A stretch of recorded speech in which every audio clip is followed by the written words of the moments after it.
Grid is a function that has always been missing in SketchUp, while in other software like AutoCAD, for example, have this from the beginning. After launching the function, the first thing we must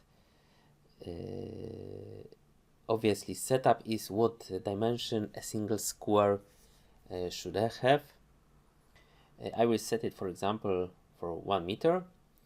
The total length of the grid I will set in this example to 100, and of course here I can immediately choose the units, so I will use the meters, and grid has been added immediately. It has also been included in a tags layer, so you can quickly switch on or turn off it. And now we can drawing any object here just using the grid. It's rather snapping.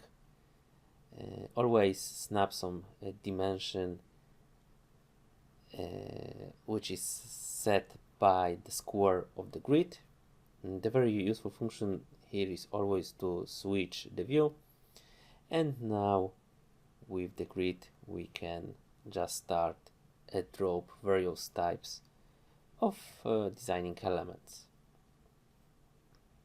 and we can use grids as a reference, so it will be easier for modeling.